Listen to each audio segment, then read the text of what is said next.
I love you? I তোর এত বড় সাহস, তুই আমাকে আই লাভ ইউ লিখেছিস কেন?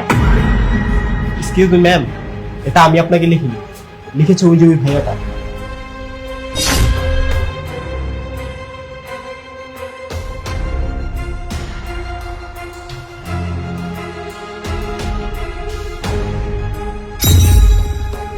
ছোট লোকের বাচ্চা, তোর সাহস কিভাবে হয় তুই রেস্টুরেন্টের মধ্যে আমাকে আবার কাগজের মধ্যে লিখে পাঠাস আই লাভ ইউ? এই তোর যোগ্যতা আছে আমার সাথে প্রেম করার?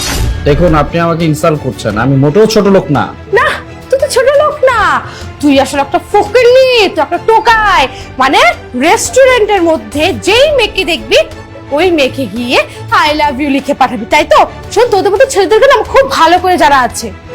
দেখুন, আপনাকে কাগজটা লিখে দিয়েছি কারণ আপনাকে আমার ভালো লেগেছে। আর আপনি কথাগুলো বলতেছেন না যে আমি ছোট লোক, আমি ছোট লোকের বাচ্চা, আমি কিন্তু মোটেও ছোট লোক না, আমি বারবার আপনাকে বলতেছি। এই আমি কিসের উল্টাপাল্টা ভাবছি? আমি যা ভাবছি একদম ঠিক ভাবছি। অদিতি, আই এম সরি, আসলে আমি লেট করে ফেললাম। আরে আবির, তুই এখানে কখন আসলি? কেমন আছিস বন্ধু? এই তো ভালো, তোর কি অবস্থা? এই তো ভালো। ওয়েট ওয়েট ওয়েট, তোমরা দুজন দুজনকে চিনো? আরে হ্যাঁ, চিনবো না কেন? ও হচ্ছে আমার বেস্ট ফ্রেন্ড, হচ্ছে আবির। আবির ও হচ্ছে আমার গার্লফ্রেন্ড, তোর ফিউচার ভাবি। হাই। আরে আমরা কি দাঁড়িয়ে কথা বলবো? বস, বসে কথা বলি। এই বসো।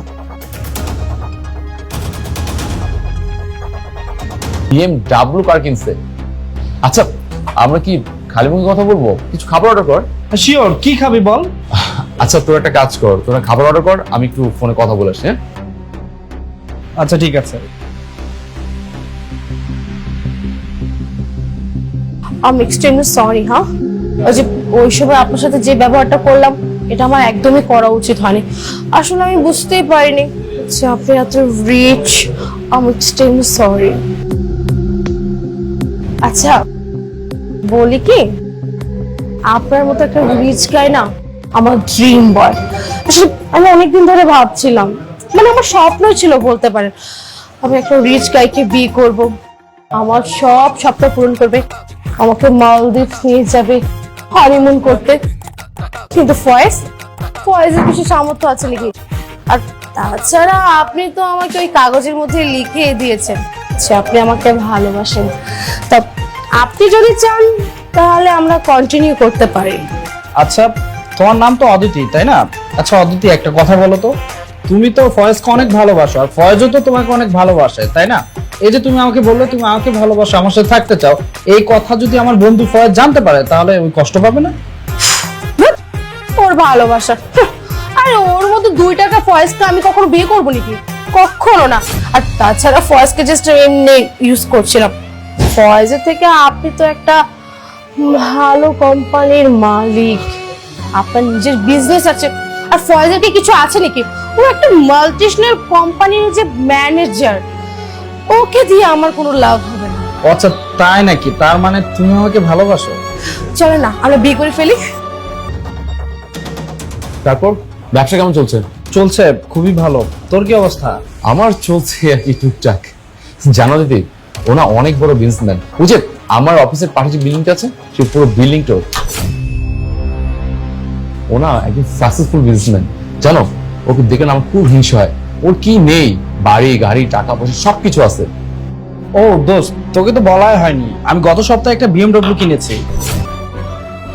হ্যাঁ, ও আমাকে না, ওর টাকা পয়সাকে ভালোবাসে। শোনো ফয়েজ, তুমি যেটা ভাবতেছো আসলে সেটা না। চুপ, একদম চুপ। আর একটা কথা বলবা না। তুমি কি ভাবছো? হ্যাঁ, যে তুমি আমার পিঠ পিছে যা ইচ্ছে তা করে যাবে, তুমি আমার বন্ধুর সাথে রিলেশন করে যাবে আর আমি কিছু জানতে পারবো না? হ্যাঁ, তোমার জানকারির জন্য একটা কথা বলে দিই। এই যে এতক্ষণ শুনলে না যে আমার বন্ধু বাড়ি আছে গাড়ি আছে অনেক টাকার মালিক, সবকিছু ছিল মিথ্যে কথা। এগুলো আমার সাজানো নাটক ছিল। আসলে ও যেগুলো বলছে না সবকিছু আমার। বাড়ি গাড়ি টাকা পয়সা সবকিছু। আসলে জানো, তোমাকে না আমি শুধু লয়াল টেস্ট করার জন্য এই কাজটা করছি, যে তুমি আমাকে ভালোবাসো কিনা।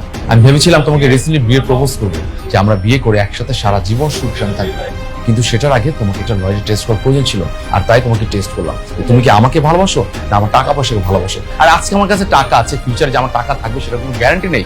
আরে আমার যদি ফিউচার টাকা পয়সা না থাকে তাহলে তুমি অন্য কারো হাত ধরে চলে যাবে, তাই না? তোমার মতো একটা মেয়েকে আমি তো বিয়ে করে সারা জীবন রিস্ক নিতে পারি না, তাই না? আমি তোমাকে অনেক বিশ্বাস করতাম, ভরসা করতাম, অনেক ভালোবাসতাম, কিন্তু তুমি সে ভরসা নষ্ট করছো, সেই জায়গাটা নষ্ট করে ফেলছো। আমি তোমার মতো মেয়েকে বিয়ে করতে পারবো না, আর তোমার সাথে সম্পর্ক রাখতে পারবো না। শোনো, আজকের পর থেকে আমার সাথে কোনো যোগাযোগ করবো না। আর হ্যাঁ, তোমার সাথে আজকের পর থেকে আমার ব্রেকআপ। আবির, চল।